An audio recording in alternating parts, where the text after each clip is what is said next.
श्री शिवाय नमस्तुभयम। दोस्तों, जैसा कि आप सभी लोग जानते हैं कि 21 अक्टूबर 2025 यानी मंगलवार को पड़ रही है कार्तिक मास की अमावस्या तिथि। और दोस्तों, ये वह तिथि है जो कार्तिक मास में पड़ने वाली सबसे बड़ी तिथि है, क्योंकि ये मंगलवार के दिन पड़ रही है और इसका बहुत ही बड़ा और विशेष महत्व होता है।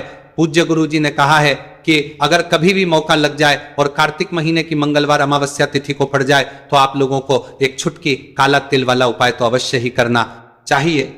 इन दोनों का संयोग बहुत ही कम आता है। इसी के साथ में गुरु जी ने अपनी शिव पुराण कथा में बताया है कि इस दिन आपको एक छुटकी काला तिल वाला उपाय तो आपको अवश्य ही करना चाहिए, क्योंकि ऐसा दिन पूरे साल में सिर्फ एक ही बार आता है। और दोस्तों, आप सभी लोग जानते हो कि मंगलवार अमावस्या तिथि का अगर सबसे बड़ा कोई उपाय है तो वह एक छुटकी काला तिल वाला उपाय है। तो दोस्तों, मंगलवार अमावस्या तिथि के दिन आप लोगों को इस एक छुटकी काला तिल वाला उपाय को जरूर करना है। बहुत सारे लोग होंगे जिन लोगों ने इस उपाय को ना किया हो, मतलब पूरा साल निकल गया, उन्होंने किसी भी दिन इस छुटकी काला तिल वाला उपाय को ना किया हो। पर दोस्तों, आपके पास एक आखिरी मौका बचा हुआ है, जो कि 21 अक्टूबर मंगलवार अमावस्या तिथि के दिन है। इस दिन आप लोगों को इस वाले उपाय को जरूर कर लेना है। भले ही आपने पूरे महीने भर इस उपाय को ना किया हो, पर अगर आपने इस महीने के मंगलवार अमावस्या तिथि के दिन अगर इस वाले उपाय को कर लिया तो आपको इस उपाय को करने का वह फल मिलेगा जिसकी आपने कभी कल्पना भी नहीं करी होगी। इसीलिए आप लोग इस वाले उपाय को एक बार जरूर कर लेना है, ताकि आप लोगों के हाथ से ये मौका ना जा सके और आपको इस उपाय को करने का फल मिल सके।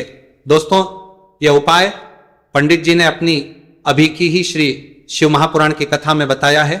उपाय को आज हम आपको बहुत अच्छे से समझाने वाले हैं। इस वीडियो को देखने के बाद इस उपाय को समझने के लिए आपको कोई और वीडियो को देखने की जरूरत नहीं पड़ेगी। तो चलिए दोस्तों, उपाय को शुरू करते हैं। देखिए, ये इस कार्तिक महीने के मंगलवार अमावस्या तिथि के दिन ये इतना खास होता है, इतना महत्वपूर्ण होता है। देखा गया है कभी कभी बड़े बड़े पूजा पाठ अनुष्ठान से जो मनोकामना पूर्ण नहीं होते, वह कार्तिक महीने की मंगलवार अमावस्या तिथि के दिन एक छोटे से उपाय करने से ही आपकी मनोकामना पूर्ण हो है। और बहुत सारे लोगों ने इस उपाय को किया भी है और उनको इस उपाय को करने का फल भी जरूर मिला है। अगर आप लोग भी इस उपाय को करना चाहते हैं तो आप इस उपाय को पहले अच्छे से समझ लेना, सुन लेना, उसके बाद करना। आपको इस उपाय का फल जरूर मिलेगा। और इस उपाय को कर लेने से आपके घर में चाहे किसी भी प्रकार की दुहक और समस्या क्यों ना चल रही हो, आपको उसका कारण भी नहीं पता है कि भाई यह समस्या किस कारण से चल रही है। उसका कुछ भी कारण हो सकता है, जैसे पितृ दोष हो सकता है या किसी भी तरह का मंगल दोष भी हो सकता है। तो इस दिन आप लोगों को ये वाला उपाय कर लेना है। ये एक ऐसा उपाय है जिस उपाय को अगर किसी विशेष दिन पर किया जाए तो भाई उस विशेष दिन का जो है वो तो हमें मिलता ही मिलता है, पर हमने उस दिन पर इस उपाय को किया है तो हमें उससे भी बड़ा फल मिलता है, और फल बहुत जल्दी मिलता है, क्योंकि आप इस उपाय को बहुत ही बड़े और विशेष दिन पर रहे हो। तो चलिए अब उपाय के बारे में बात करते हैं, लेकिन उससे पहले आप लोगों को यह जानना आवश्यक है कि आखिर ये उपाय किस समय करना है, किसको करना है और कैसे करना है।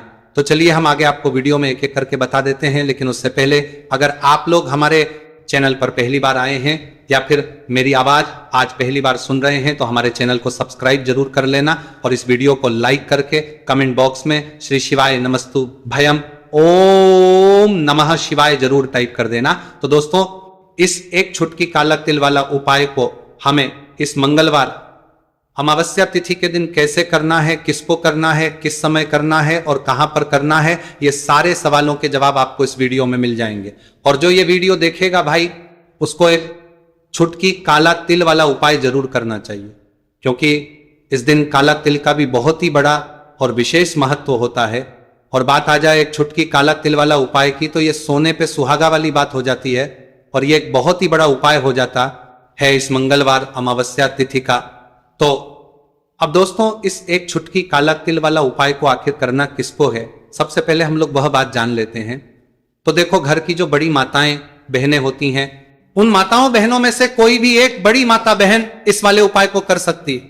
और दोस्तों, अगर आप तो अपने घर में से सभी सदस्यों को भी इस उपाय को करवा सकते हैं। अगर किसी व्यक्ति की खुद की कोई मनोकामना है खुद की कोई दुख और परेशानी है जो कि वह अपने लिए ही करना चाहता है इस वाले उपाय को, तो वह खुद अपने लिए भी कर सकता है। बाकी अगर कोई घर में से ऐसा है जो कि अपने पूरे घर परिवार की सुख और शांति के लिए ये वाला उपाय करना चाहता है तो भाई वो भी कर सकता है, उसमें भी कोई दिक्कत वाली बात नहीं है।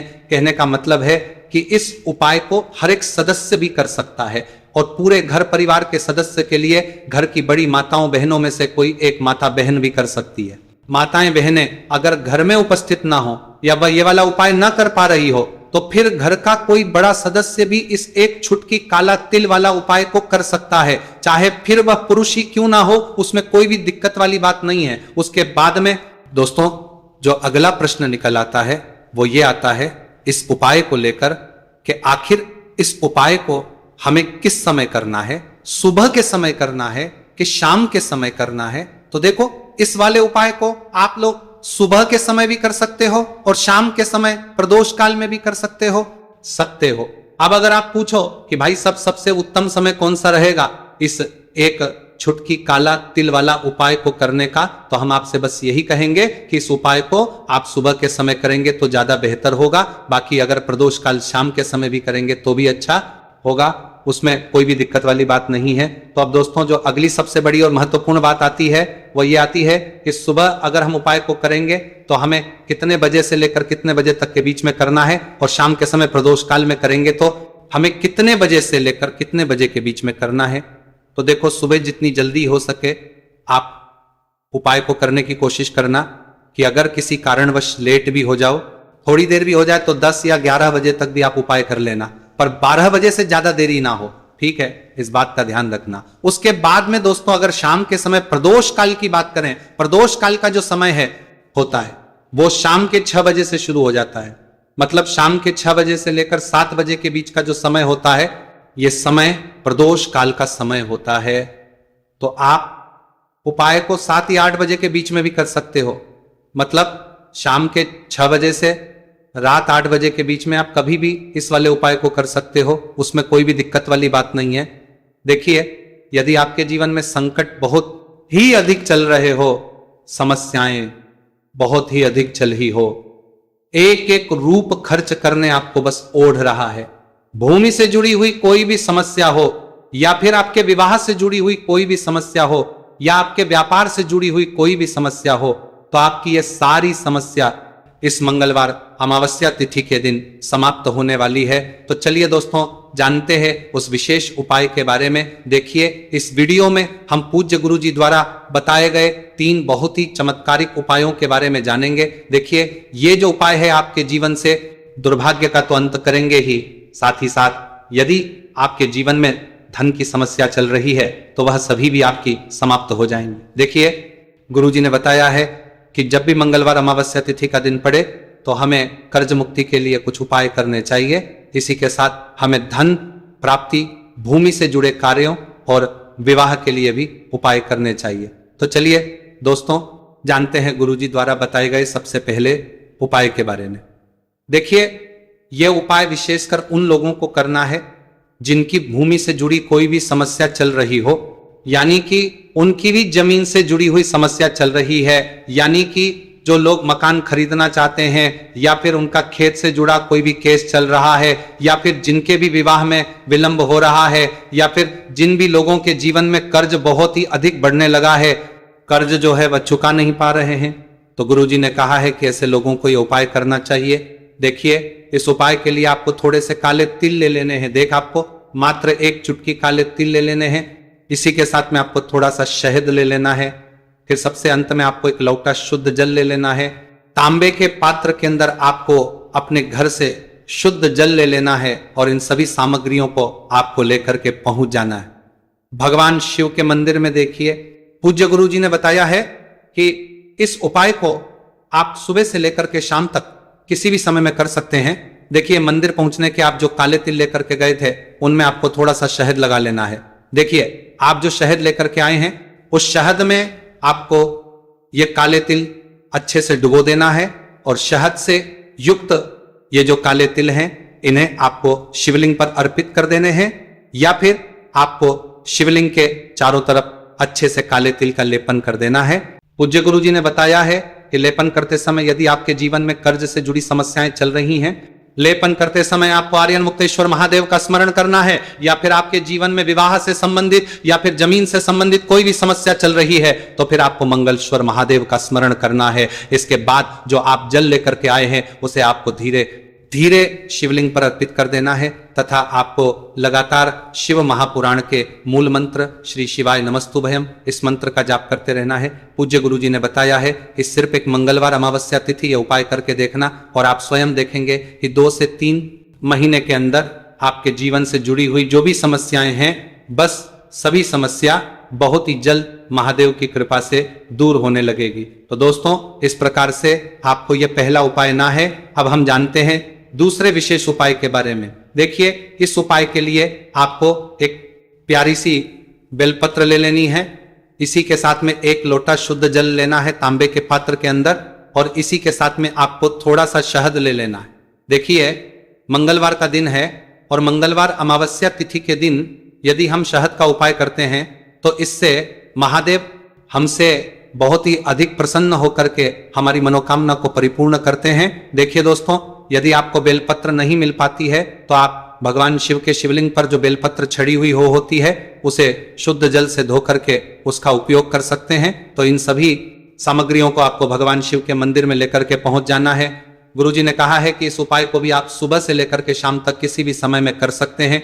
देखिए, मंदिर पहुंचने के बाद आपके पास जो एक बेलपत्र है, और बेलपत्र की जो सबसे बड़ी वाली पत्ती होती है और उसकी जो चिकनी साइड होती है, उस पर आपको अच्छे से शहद का लेपन कर देना है। यानी कि बेलपत्र की बड़ी वाली पत्ती पर, पूरी ही पत्ती पर अच्छे से शहद लगा देना है। अब देखिए, ये जो बेलपत्र है इसे आपको अपने सीधे हाथ की हथेली पर रखना है, और आपके जो भी कार्य अटक रहे हैं, देखिए बहुत से लोग ऐसे होते हैं जो अपने नौकरी को प्राप्त करने के लिए सालों से तैयारी करते हैं, लेकिन उनको नौकरी नहीं प्राप्त हो आती है। बहुत से ऐसे लोग होते हैं जो बहुत ही मेहनत करते हैं, धन भक्ति के लिए बहुत अधिक प्रयास करते हैं, लेकिन फिर भी उनको धन प्राप्त नहीं हो पाता है। तो गुरुजी ने बताया है कि जब भी आपको अपने कार्यों में सफलता ना मिले तो फिर आपको मंगलवार के दिन इस उपाय को अवश्य करना चाहिए। देखिए, अब आपको जिस भी कार्य में सफलता प्राप्ति करनी है, उस कार्य को सफल बनाने के लिए आपको महादेव से प्रार्थना कर लेनी है।